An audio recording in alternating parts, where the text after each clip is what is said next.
तो हम लोग देख रहे थे भारतीय संविधान के अंतर्गत भाग 5 का अध्याय 2, जो आपका बताता है संसद के बारे में उपबंध। इसमें हमने देखा था कि संसद में कितने सदस्य होते हैं, इसके साधारण तत्वों को देखा था कि संसद का गठन कैसे होता है। तो मैंने आपको बताया राष्ट्रपति, लोकसभा और राज्यसभा को मिलाकर संसद का गठन होता है। उसके बाद देखे हमने राज्यसभा और लोकसभा की संरचना को, कितने कितने उसमें व्यक्ति सदस्य होंगे उसके बारे में। फिर हमने देखा कि समायोजन कैसे होता है प्रत्येक जनगणना में, किस प्रकार से जनगणना के अनुसार उसका सीटों का आवंटन किया जाता है। फिर देखे थे 83 के तहत कि संसद के सदनों की अवधि क्या होती है। तो इसको मैंने आपको अच्छे से बताया कि लोकसभा की कितनी होती है, 5 साल के लिए होती है, जो अस्थायी सदन होता है ये, ठीक है। और आपका जो राज्यसभा होता है उसका कितना होता है, 6 साल का होता है। और उसके बाद फिर राज्यसभा के जो ये होते हैं आपके सदस्य, वो हर 2 साल में क्या होता है, 1/3 सदस्य निवृत्त हो जाते हैं, ठीक है, रिटायर हो जाते हैं वहां से। तो ये सारी चीजें थी। उसके बाद हमने देखा था कि इनकी अवधि के बारे में देख लिया, फिर इनकी जो सदस्यों की अर्हता के बारे में डिस्कस किया था। फिर इसके सदन के सत्र और सत्रावसान और विघटन का, तो ये किसको अधिकार होता है, राष्ट्रपति के पास ये अधिकार होता है कि वह सत्रावसान करे और बाकी चीजों को वह देखे।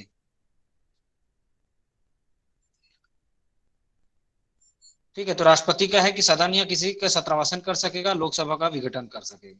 तो इन चीजों को हमने देखा था।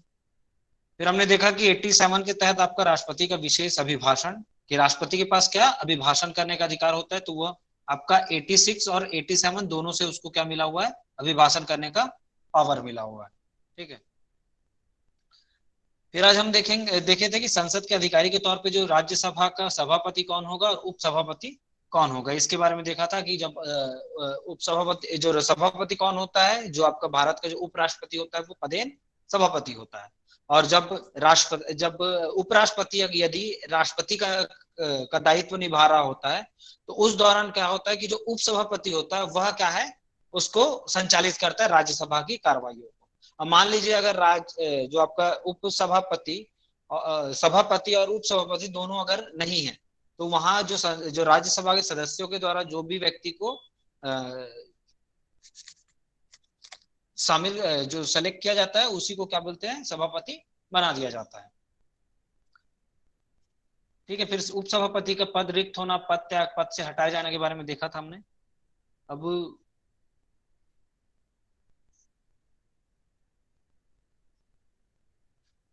फिर हम आज देखेंगे आपका 93, जो आपको बताता है लोकसभा का अध्यक्ष और उपाध्यक्ष के बारे में। तो अभी तक हमने देखा था कि राज्यसभा का कौन होता है, आपका एक उपसभापति होता है और एक सभापति होता है। उसी तरह अब राज्यसभा के अध्यक्ष और उपाध्यक्ष की बातें हम लोग करेंगे 93 के तहत। तो 93 कहता है कि अनुच्छेद 93 कहता है कि लोकसभा का अध्यक्ष और उपाध्यक्ष के बारे में। तो लोकसभा का यथाशीघ्र या यथाशक्य शीघ्र अपने 2 सदस्यों को अपना अध्यक्ष और उपाध्यक्ष चुनेगी। जब अध्यक्ष या उपाध्यक्ष का पद रिक्त होता है, तब लोकसभा किसी अन्य सदस्य को यथास्थिति अध्यक्ष या उपाध्यक्ष चुनेगी। तो ये जो बातें हैं आपकी किससे संबंधित है, कि जो आपका लोकसभा में क्या होगा, 2 लोग होंगे, एक होगा आपका अध्यक्ष और दूसरा होगा आपका उपाध्यक्ष, ठीक है। तो इसको बोला जाता है इंग्लिश में आपका स्पीकर और इसको बोला जाता है आपका डिप्टी स्पीकर।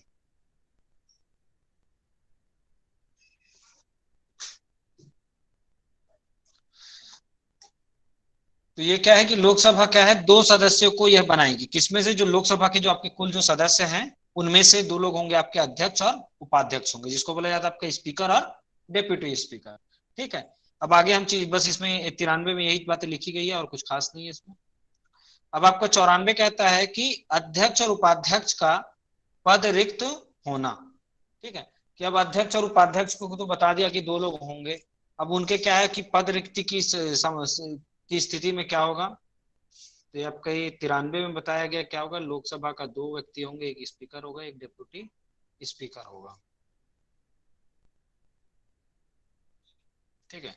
अभी 94 में क्या कहता है कि ये 2 जो व्यक्ति हैं, स्पीकर और डिप्टी स्पीकर, ठीक है, इनका पद अगर इनका जो रेजिग्नेशन हो जाए या वैकेंट हो, ठीक है, तो उन सारी चीजों में देखना है क्या क्या बातें इसके साथ आपका रिक्त है पद इसका, या वो पद त्याग कर देते हैं, ठीक है, या उनको हटा दिया जाता है, ठीक है। तो ये 3 कंडीशन के आधार पे आपको 94 में बातें रखी गई है।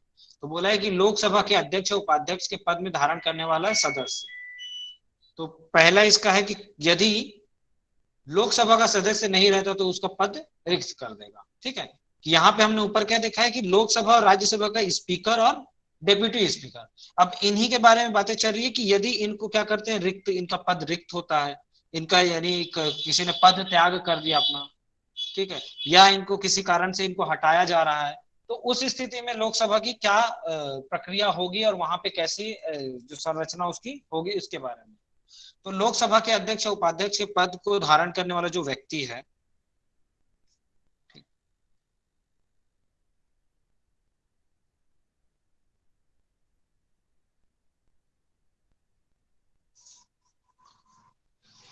ठीक है, तो लोकसभा का जो आपका अध्यक्ष और उपाध्यक्ष के पद के लिए रिक्ति का है कि इनकी तीन बातों को आपको याद रखना है, रिक्ति, पद त्याग, और तीसरा है आपका उनको हटाया जाना।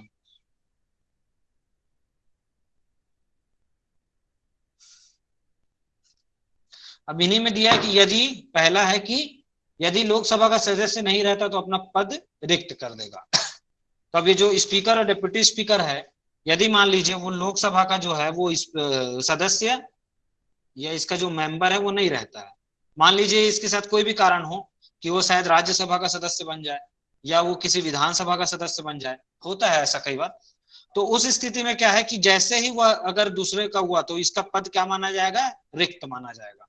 मतलब वो लोकसभा जैसे सदस्य के तौर पे छोड़ता है तो वो स्पीकर और डिप्टी के स्पीकर के पद से भी उसको त्याग देना पड़ेगा या उस पद को उसको रिक्त करना पड़ेगा। ये दूसरी बातें हैं आपकी।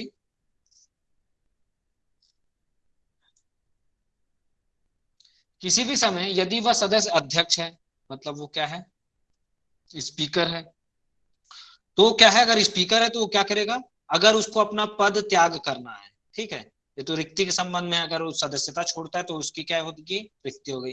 दूसरा क्लॉज जो आपका खा है वो क्या बताता है, पद त्याग के बारे में। अब जैसे जो स्पीकर है उसको अपना क्या करना है, पद त्याग करना, मतलब उसको अपना रिजाइग्नेशन देना है, तो वह किसको देगा रिजिग्नेशन, डेप्यूटी स्पीकर को। ठीक है, अब उसी तरह जैसे अगर मान लीजिए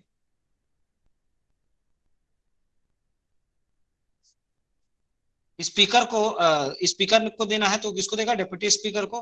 अगर डेप्यूटी स्पीकर को अपना वो देना है, पद अपना त्याग पत्र देना है, तो वह किसको देगा, आपका स्पीकर को देगा।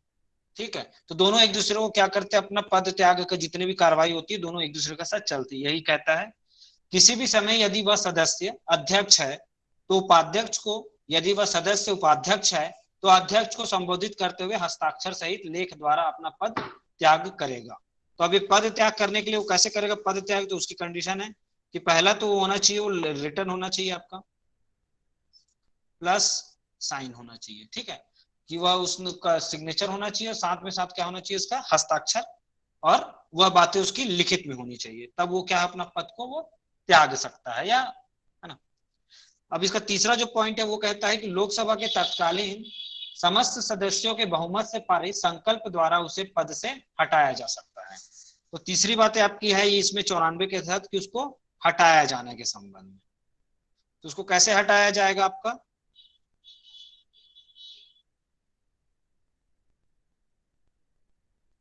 तो एक संकल्प पारित किया जाएगा और संकल्प में क्या होगा, आपका बहुमत होगा। ठीक है, और इस बहुमत के आधार पे उसको उसके पद से हटाया जाएगा।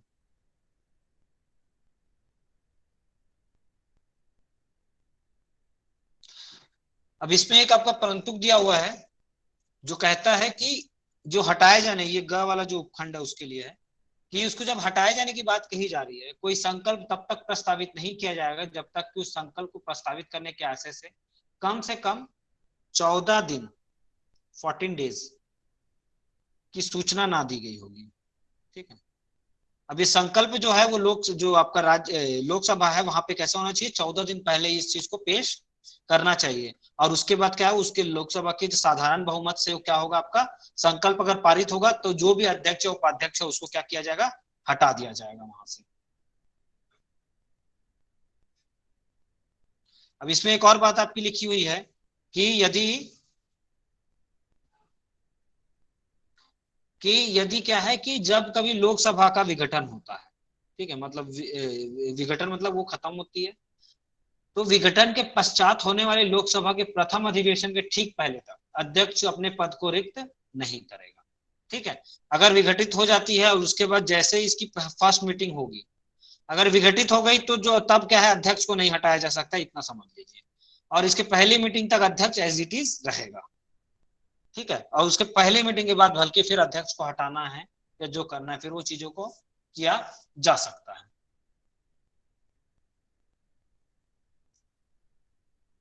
क्लियर है ये चीजें? अब आगे देखते हैं हम लोग।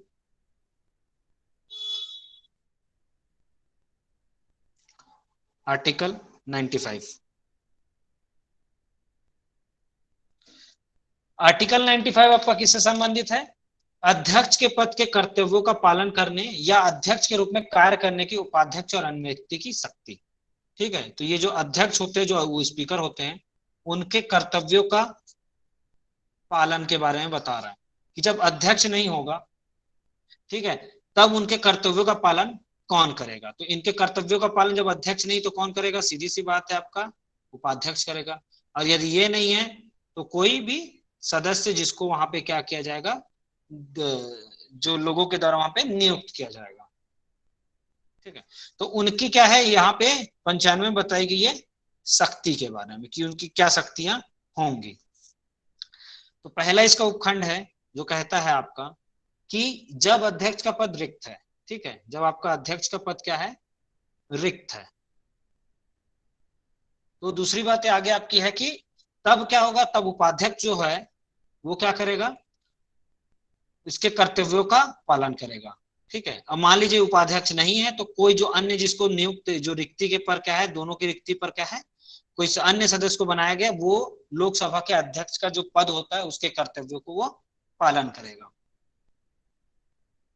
ठीक है, अब ये जो कोई जो सदस्य है इसकी नियुक्ति कौन करेगा? आपका भारत का राष्ट्रपति करेगा।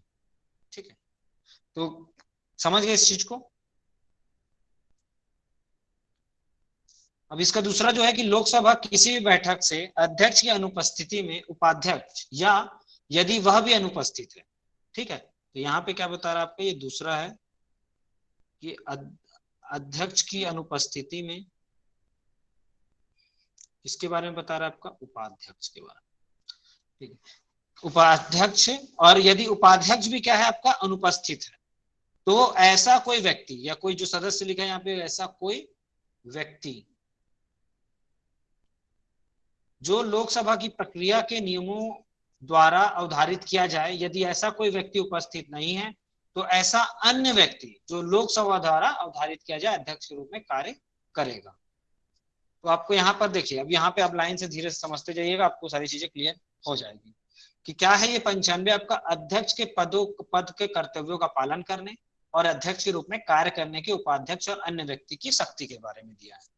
तो जब आपका मान लीजिए यहाँ पे अध्यक्ष की जो पोस्ट है वो रिक्त है या अध्यक्ष अनुपस्थित है, मतलब पहला तो आपका रिक्त है, इसके बारे में पहला जो उपखंड है, ठीक है, रिक्त मतलब खाली है, कोई अध्यक्ष नहीं बना, तो अध्यक्ष का जितना भी काम है वो कौन करेगा? उपाध्यक्ष करेगा। अगर उपाध्यक्ष का पद भी रिक्त है, ठीक है, ये इसका ही पद क्या है, रिक्त है, जो भरा ही नहीं है, तो इसका कार्य कोई कौन करेगा? कोई भी सदस्य जो किसके द्वारा? राष्ट्रपति के द्वारा नियुक्त किया गया है।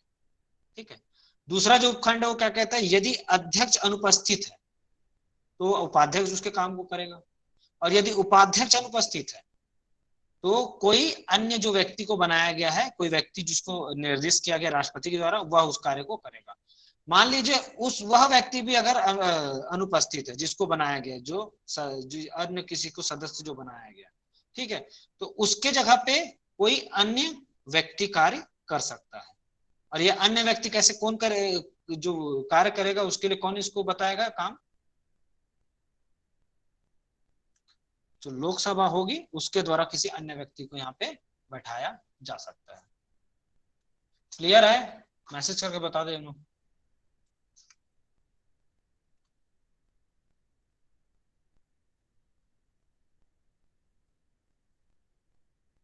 अब है आपका 96।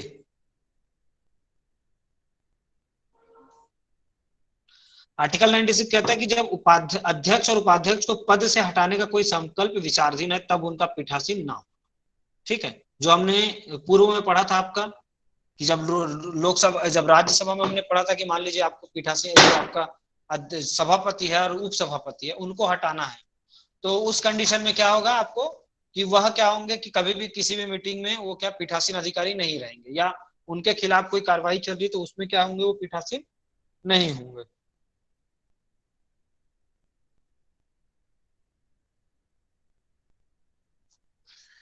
तो देखते हैं इसमें कि जब क्या है अध्यक्ष और आपका है उपाध्यक्ष, यहाँ के अध्यक्ष उपाध्यक्ष लोकसभा के, अब इनको क्या किया जा रहा है, आपका हटाने की बात की जा रही है। ठीक है,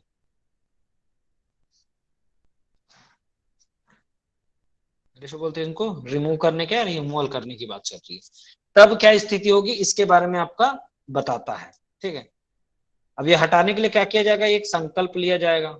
ठीक है, संकल्प को बोला जाता है, आपका रिजोल्यूशन बोला जाता है। ठीक है, कि एक रिजोल्यूशन लिया जाएगा। अब इस संकल्प के माध्यम से क्या है कि इनको हटाने की बातें चल रही है। ठीक है, अब हटाने की बातें चल रही है तो उस संकल्प में क्या होंगे कि ये अध्यक्ष और उपाध्यक्ष होंगे, वो क्या होंगे, पीठासीन नहीं होंगे, या ये क्या होंगे, ये हेडेड नहीं रहेंगे। ठीक है, उसके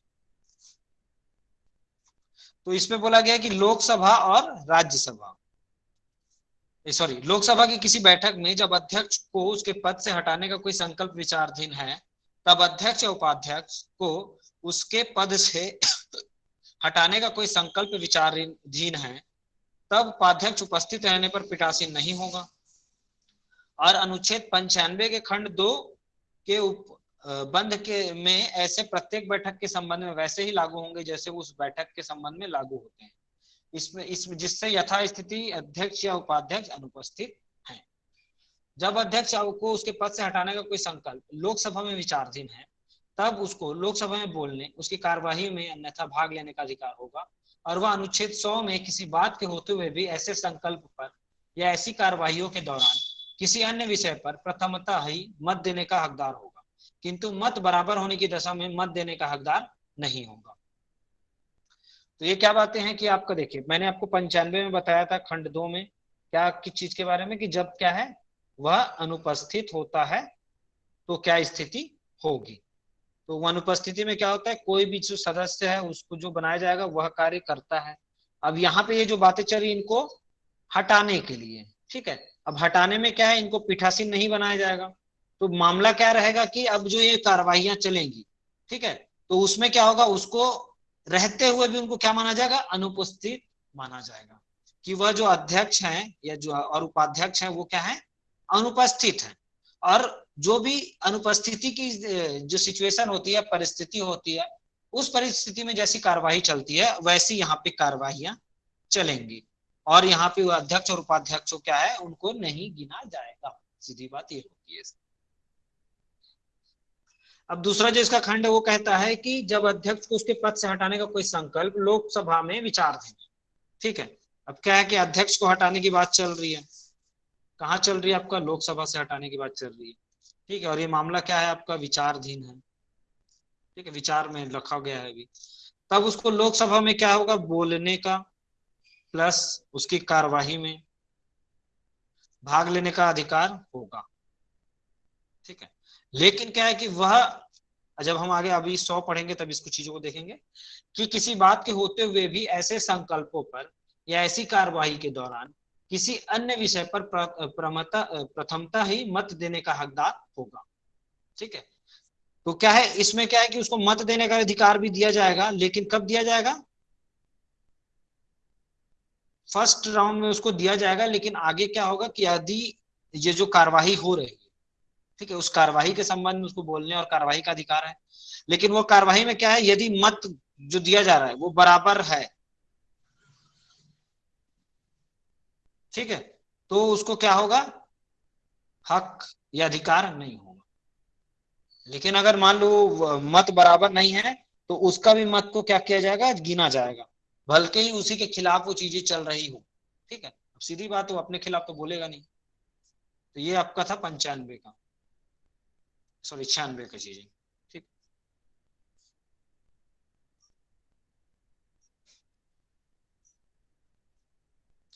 अब देखते हैं हम आर्टिकल 97।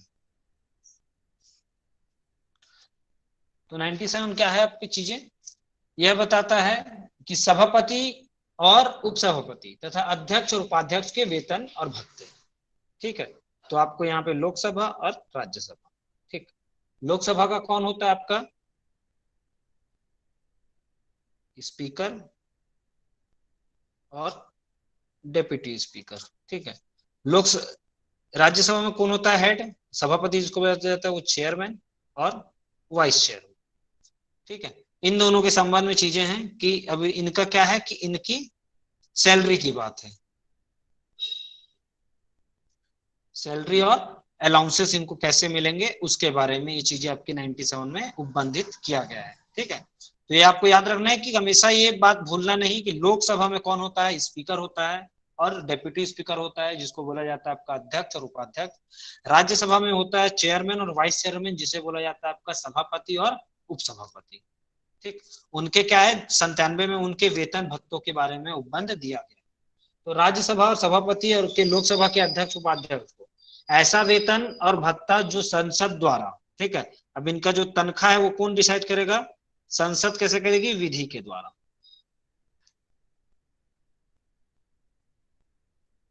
और उनको जो जो मिलेगा वो कैसा मिलेगा, जो शेड्यूल सेकंड के अनुसार जो निर्दिष्ट किया गया, जो निर्धारित किया गया है। ठीक है, शेड्यूल जो आपका अनुसूची 2 है उसमें उनके वेतन और भत्तों के बारे में दिया गया है, उस हिसाब से उनको क्या किया जाएगा, पेमेंट की दी जाएगी।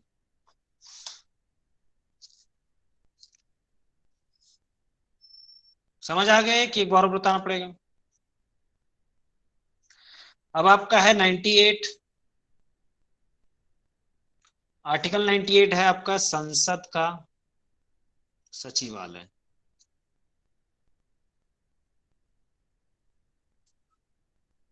जिसको बोला जाता है आपका secretarial of parliament, sorry secretariat of parliament बोला जाता है। ठीक है, तो संसद के प्रत्येक सदन का पृथक सचिवालय कर्मचारी वृंद होगा।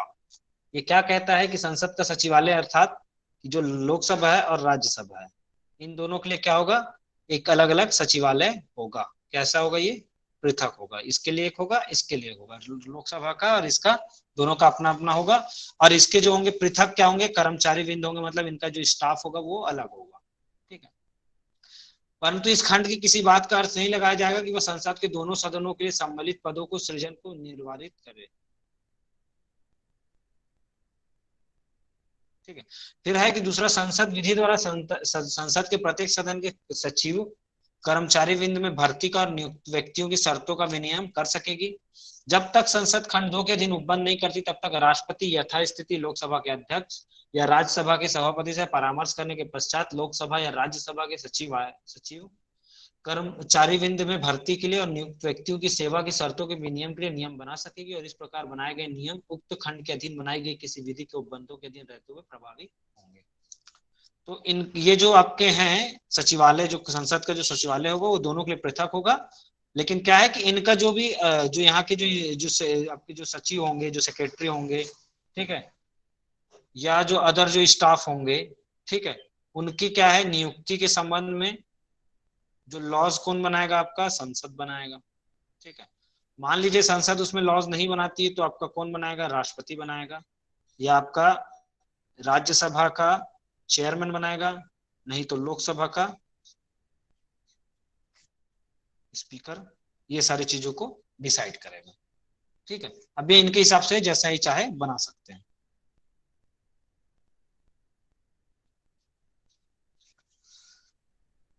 तो ये आपका था अनुच्छेद 98। अब देखते हैं आर्टिकल 99 के बारे में।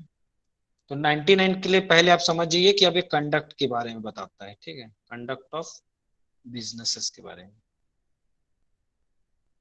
अभी कौन सा बिजनेस है, कार्य का संचालन। किन कार्यों का संचालन, जो कहाँ होते हैं, आपके संसद में होते हैं।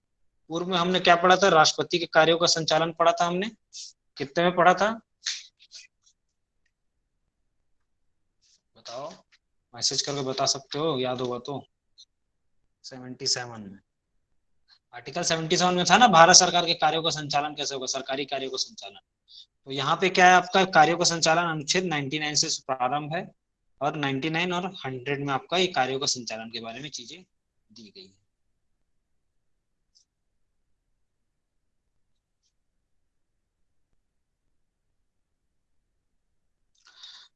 अब देखते हैं क्या कहता है कि संसद के प्रत्येक सदन का प्रत्येक सदस्य अपना स्थान ग्रहण करने से पहले राष्ट्रपति या उसके द्वारा निर्मित नियुक्त व्यक्ति के समक्ष तीसरी अनुसूची में इस प्रयोजन के लिए दिए गए प्रारूप के अनुसार शपथ लेगा, प्रतिज्ञा करेगा और उस पर हस्ताक्षर करेगा। ठीक है, तो कार्यों का संचालन में इनका पहला जो है वो क्या है, सदस्यों का शपथ और प्रतिज्ञा। ठीक है, शपथ और प्रतिज्ञान के बारे में चीजें इनकी।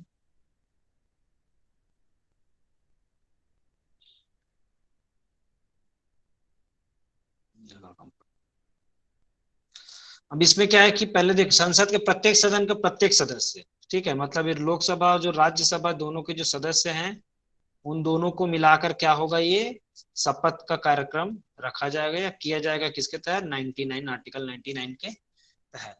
अब ये कैसे होगा कि जो आपका जो शेड्यूल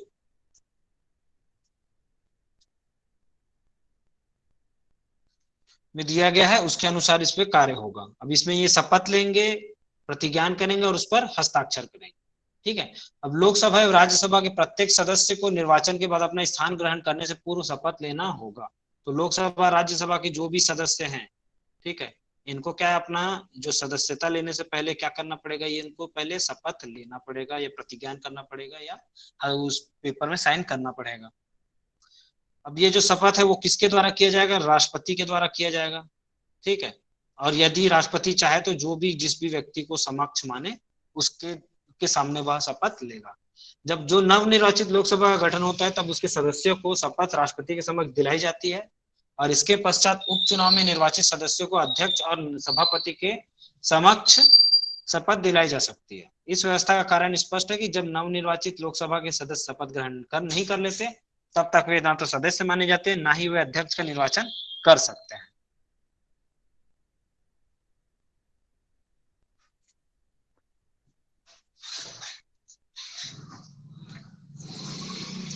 अब इनमें है जिनका शपथ का प्रारूप क्या रहेगा, जो आपका शेड्यूल 3 में दिया गया है या अनुसूची 3 में तीसरी अनुसूची में इसको बंधित किया गया है कि बोला गया कि मैं अमुक राज्यसभा या लोकसभा का, ठीक है, राज्यसभा लोकसभा का सदस्य निर्वाचित या नाम निर्देशित हुआ हूं और ईश्वर की शपथ लेता हूं कि सत्यनिष्ठा से प्रतिज्ञा करता हूं कि मैं विधि द्वारा स्थापित भारत के संविधान के प्रति सच्ची श्रद्धा रखूंगा, निष्ठा रखूंगा और मैं भारत की संप्रभुता अखंडता अक्षुण्ण रखूंगा तथा जिस पद को मैं ग्रहण करने वाला हूं उसके कर्तव्यों का श्रद्धापूर्वक निर्वहन करूंगा। और यहाँ पे यह उल्लेखनीय है कि सदस्य के जो अभ्यर्थी शपथ ग्रहण करने होते हैं उनको इस प्रारूप पे काम करना होता है। तो 3 बातें इसके साथ आपको याद रखनी कि इनकी सदस्य शपथ में क्या चीज 3 बातें रहती है आपकी। पहला रहेगा कि मैं संविधान का पालन करूंगा, कैसे पालन करूंगा, उसका सच्ची श्रद्धा और निष्ठा रखने के साथ। फिर भारत की जो प्रभुता है और अखंडता है इसको बरकरार रखूंगा और तीसरा अपने कर्तव्यों का श्रद्धा पूर्वक निर्वहन करूंगा। तो ये बातें इसमें बताई जाती हैं।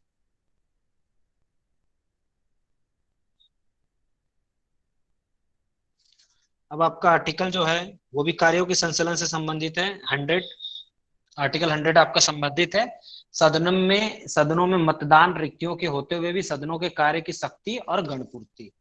अब ये क्या है, आपकी गणपूर्ति की बातें को समझते हैं हम लोग।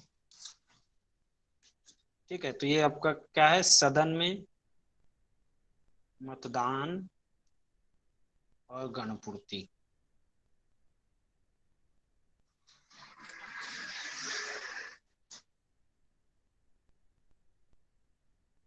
ठीक है, गणपूर्ति को क्या बोला जाता है, आपका कोरम बोला जाता है। ठीक है, जानते कोरम कि अब ये सदन में जो मतदान होगा उसके बारे में बंद किया है कि इन इसमें कि इस संविधान में अन्यथा उपबंधों के सिवाय प्रत्येक सदन की बैठक में या सदनों की संयुक्त बैठक में सभी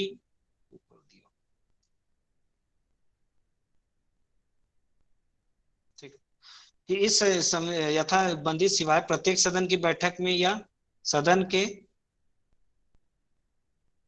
संयुक्त बैठक में सभी प्रश्नों का अवधारणा अध्यक्ष को अथवा सभापति को या अध्यक्ष के रूप में कार्य करने वाले व्यक्ति को छोड़कर उपस्थित और मत देने वाले सदस्यों के बहुमत से किया जाएगा। सभापति या अध्यक्ष अथवा उस रूप में कार्य करने वाला व्यक्ति प्रथमतः मत नहीं देगा, किंतु मत बराबर होने की दशा में उसको निर्णायक मत होगा और उसका प्रयोग करेगा। संसद के किसी सदन की सदस्यता में कोई रिक्ति होने पर भी उस सदन को कार्य करने की शक्ति होगी यदि बाद में यह पता चलता कि कोई व्यक्ति जो ऐसा करने का हकदार नहीं था कार्यवाहियों में उपस्थित रहा है और उसने मत दिया है या अन्यथा भाग लिया है, तो भी संसद की कोई कार्यवाही विधिमान्य होगी। जब तक संसद विधि द्वारा अन्यथा उपबंध ना करे तब तक संसद के प्रत्येक सदन का अधिवेशन गठित करने के लिए गणपूर्ति सदन के सदस्यों की कुल संख्या का 10वां भाग होगी। फिर यदि सदन के अधिवेशन में किसी समय गणपूर्ति नहीं है तो सभापति या अध्यक्ष अथवा उस रूप में कार्य करने वाले व्यक्ति का यह कर्तव्य होगा कि वह सदन को स्थगित कर दे या अधिवेशन को तब तक के लिए निलंबित कर दे जब तक गणपूर्ति नहीं हो जाती। अब इसमें आपको देखते हैं कि क्या बातें बताई गई है।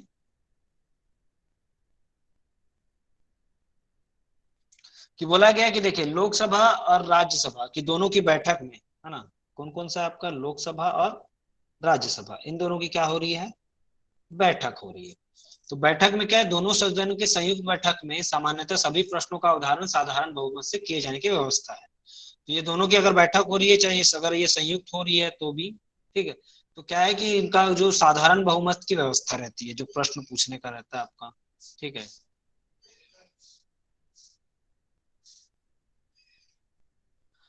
लेकिन कुछ मामलों में जिसमें उपस्थित सदस्यों के साधारण बहुमत की अपेक्षा विशेष बहुमत की आवश्यकता होती है, तो जैसे अभी साधारण बहुमत की चीजें क्या, सामान्य चीजों के लिए साधारण बहुमत में पारित हो जाता है सारी चीजें।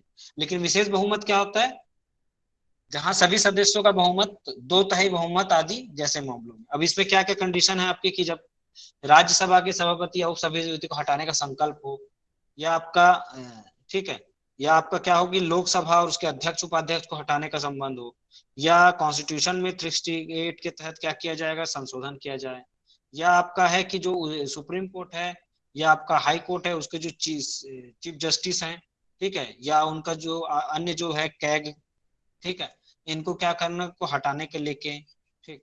उसके बाद क्या है आपका राष्ट्रपति पर महाभियोग की प्रक्रिया, इन सारी चीजों के लिए क्या चाहिए रहता है आपको, विशेष बहुमत चाहिए रहता है।